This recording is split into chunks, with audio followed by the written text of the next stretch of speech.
नमस्कार बच्चों, संस्कृत विशेषज्ञ यूट्यूब चैनल पर आपका स्वागत है। इस वीडियो में कक्षा 10 के संस्कृत विषय के गद्य खंड के चतुर्था पाठ विश्व कवि रविंद्र के गद्यांश 4 से 7 तक का वाचन और अर्थ बताया जाएगा। चलिए शुरू करते हैं। वीडियो को अंतिम तक अवश्य देखें।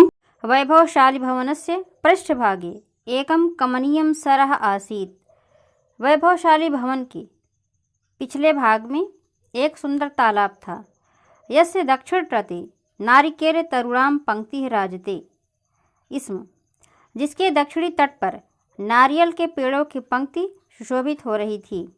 पूर्वस्मिन् तटे जटिल तपस्वी इव महान जीर्णः पुरातनः एकः वटवृक्षो अनेक शाखा संपन्नो अंतरिक्षं परिमातुं समुद्यतः आसीत्। पूर्वस्मिन् तटे यानी पूर्वी तट पर जटिल तपस्वी के समान एक महान पुराना एक वट वृक्ष बरगद का वृक्ष अनेक शाखाओं से संपन्न अंतरिक्ष को मापने के लिए तैयार था। अर्थात इतना बड़ा था वृक्ष कि जैसे लगता था वो आकाश को माप रहा है। भवनस्य वातायने समुपविष्टः बालकः दृश्यम इदम दर्शम दर्शम पराम मुदम अलभत। भवन के झरोखे में बैठकर बालक इस दृश्य को देख देख कर अत्यंत प्रसन्नता का अनुभव करता था। अस्मिन्नेव सरसि तत्रत्याः निवासिनः यथासमयं स्नातुमागत्य स्नानं च कृत्वा यान्ति स्म। इस ही सरोवर में वहाँ तत्रत्याः निवासिनः वहाँ के निवासी यथासमय समय के अनुसार समय समय पर स्नातुम आगत्य स्नान करने के लिए आते और स्नानम च कृत्वा यान्ति स्म और स्नान करके चले जाते। तो यहाँ देखिए स्नातुम आगत्य आ गत्य में जो है आ उपसर्ग है, गम धातु ल प्रत्यय, स्नातुम स्ना और तुमुन प्रत्यय हो गया। कृत्वा क्रियो रक्त्वा कृत्वा माने करके, आगत्य माने आकर। तो पुनः देखें अस्मिन्नेव सरसि तत्रत्याः निवासिनः यथा समयं स्नातुमागत्य स्नानं च कृत्वा यान्ति स्म। इस ही सरोवर में वहाँ के निवासी समय समय पर स्नान करने के लिए आते और स्नान करके चले जाते। तेषां परिधानानि विविधाः क्रियाश्च दृष्ट्वा बालः किंचित कालम प्रसन्नम अजायत। उनके विभिन्न परिधानों को देखकर, उनके विभिन्न क्रियाओं और परिधानों यानी वस्त्रों को देखकर बालक कुछ समय के लिए प्रसन्न हो जाता था। किसके? जो वहाँ आते थे नहाने वाले, स्नान करने वाले, उनके जो है परिधान और क्रियाओं को देखकर। मध्याह्नात् पश्चात सरोवरः शून्यतां भजत स्म। मध्याह्न यानी दोपहर के बाद सरोवर शून्यता को प्राप्त कर लेता था, अर्थात वहाँ कोई नहीं आता जाता था। सायं पुनः बकाः हंसाः जल वृकवाकवः विहंगाः कोलाहलं कुर्वाणा स्थानानि लभन्ते स्म। सायंकाल के समय बकाः बगुले, हंसाः हंस, जल कृकवाकवः यानी जलमुर्गे, विहंगाः और पक्षी कोलाहल करते हुए उस अपने अपने जो है स्थान को प्राप्त करते थे। तो सायंकालीन वहाँ पर बगुले, हंस और जलमुर्गे और पक्षी वहाँ कोलाहल करते हुए अपने अपने स्थान को प्राप्त करते थे। तस्मिन् काले इदमेव क्रमं कम्रं सरः बालकस्य मनोरंजनम अकरोत्। इस ही समय वह कमनीय सरोवर, कम्रम यानी कमनीय, सुंदर लगने वाला, अच्छा लगने वाला सरोवर बालक का मनोरंजन करता था। तस्मिन काले इस समय वह सरोवर बालक का मनोरंजन करता था। शिक्षा, अब देखिए इनकी शिक्षा कैसे कैसे क्या हुई। रविंद्रस्य प्राथमिकी शिक्षा गृहे एव जाता। रविंद्र की प्राथमिकी शिक्षा घर पर ही हुई। शिक्षणं बंग भाषायां प्रारभत। शिक्षण बंगला भाषा में ही आरंभ हुई। प्रारंभिकम विज्ञानम संस्कृतम प्रारंभिक विज्ञान संस्कृत गणितमिति त्रयो पाठ्यविषयाः अभूवन्। प्रारंभ में विज्ञान, संस्कृत और गणित ये 3 पाठ्य विषय थे। तो इन्होंने क्या क्या पढ़ा? 3 पाठ्य विषय, विज्ञान, संस्कृत और गणित। प्रारंभिक गृह शिक्षायां समाप्तायां बालकः उत्तर कलिकाता नगरस्य ओरिएंटल सेमिनार विद्यालये प्रवेशम् अलभत। प्रारंभिक गृह शिक्षा समाप्त करके बालक उत्तर कलकत्ता नगर के ओरिएंटल सेमिनार विद्यालय में बालक ने प्रवेश लिया। तदनंतरम नार्मल विद्यालयं गतवान् परम कुत्रापि मनो न रमते स्म। उसके अनंतर नार्मल विद्यालय में गए, परंतु वहाँ मन नहीं लगा।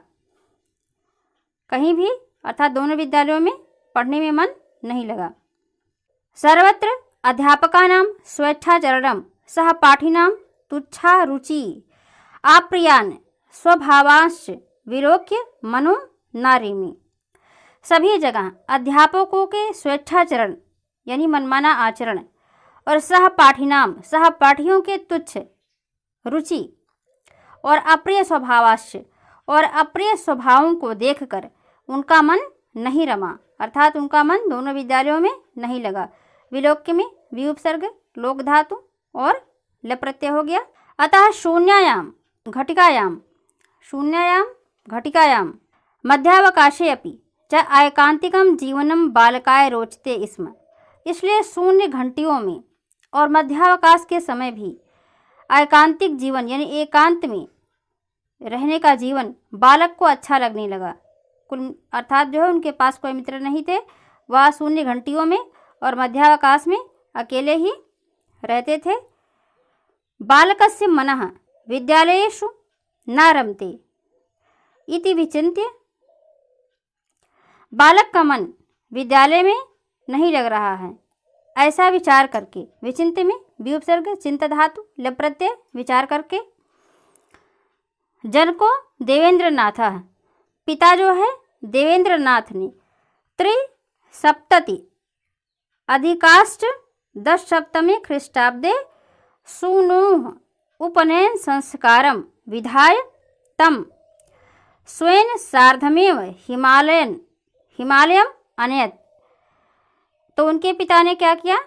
370, सप्तति माने 70 और 3 माने 3, तो 70 और 3 73 अधिक 70 से 3 अधिक 73 और अष्टादश सप्तमी, अष्टा माने 18 और 10 यानी अष्टादश 18 सप्तमी यानी 100, तो 1800 और 73 अधिक तो 1873 ईस्वी में उपनयन संस्कार करके तम स्वयं सार्धमेव स्वयं अपने साथ ही हिमालय ले गई।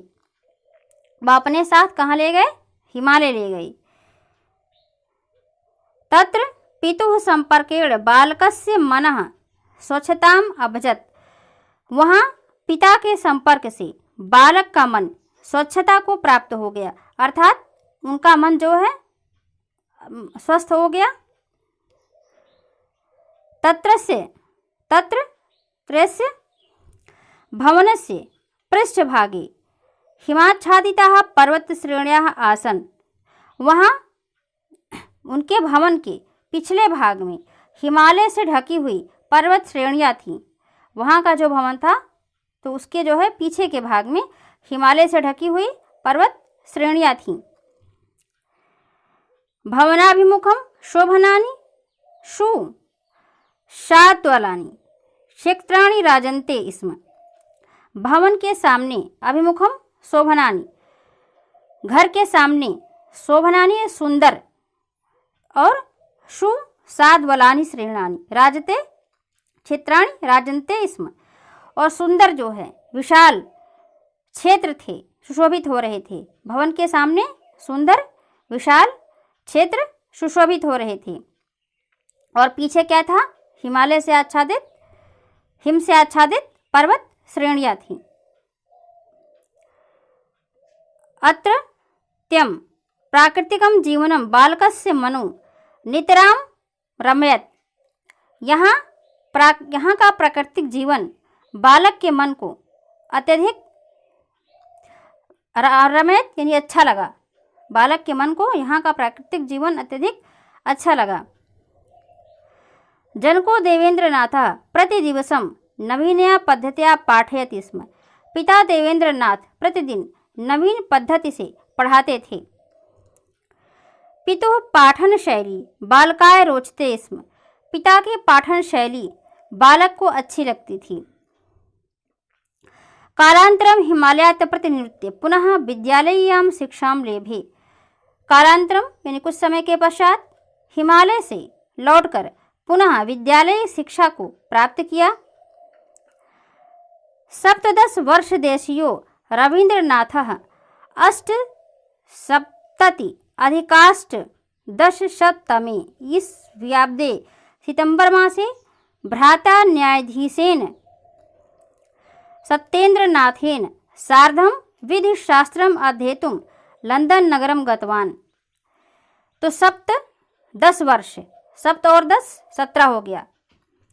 तो 17 वर्ष में रविंद्रनाथ ने और अष्टसप्तति, सप्तति यानी 70, अष्ट माने 8, 70 और 8 78, अधिकाष्ट यानी अधिक, 70 से 8 अधिक 78, और अष्टादश सप्तमे, अष्टादश यानी 18, शतमे यानी 100, तो 1800 से 78 अधिक तो हो गया 1878। 1878 ईस्वी में सितंबर मास में भ्राता भाई न्यायाधीश कौन, सत्येंद्रनाथ, अपने भाई न्यायाधीश सत्येंद्रनाथ के साथ विधि शास्त्र को पढ़ने के लिए वकालत, विधि शास्त्र क्या है, वकालत, वकालत को पढ़ने के लिए लंदन नगर गए। दैवयोगात रवींद्रस्य बैरिस्टर पदवी पूर्णताम नागात। संयोगवश रविंद्र की बैरिस्टर की पदवी पूर्ण नहीं हुई। सह पितुः आज्ञा भ्राता सत्येन्द्रनाथेन साकं 80 अधिकाष्टदशशततमे ईस्व्याब्दे 80 यानी 80 अधिकाष्ट 80 अधिक किसने से, अष्टादश सप्तमे, अष्टादश 18, सप्तमे 100, 1800 से 80 अधिक अर्थात 1880 ईस्वी में फरवरी मास में लंदन नगरात कलिकाता नगरम आयाता। लंदन नगर से कलकत्ता नगर आए अर्थात वो लौट आए। इंग्लैंड देशस्य वर्षद्वयवासे पाश्चात्य संगीतस्य सम्यक परिचयः तेन लब्धः। इंग्लैंड देश में जो है वर्षद्वयावासे 2 वर्ष रहने में, इंग्लैंड देश में जो है 2 वर्ष रहने में पाश्चात्य संगीत का परिचय उन्हें अच्छी प्रकार से प्राप्त हो गया। ये वीडियोस मेहनत करके आपके लिए बनाया गया है। इस वीडियो को लाइक अवश्य करें जिससे आगे वीडियोस बनाने का मोटिवेशन मिलता रहे। कक्षा 10 संस्कृत के सभी विद्यार्थियों के साथ शेयर करें। चैनल को सब्सक्राइब अवश्य करें और साथ ही नोटिफिकेशन बेल ऑल पर करें जिससे कि सभी आने वाली वीडियोस आपको मिलते रहें। गद्य खंड की प्लेलिस्ट का लिंक डिस्क्रिप्शन में मिल जाएगा अथवा एंड सीन में भी आपको वीडियो की प्लेलिस्ट मिल जाएगी। वीडियो देखने के लिए धन्यवाद।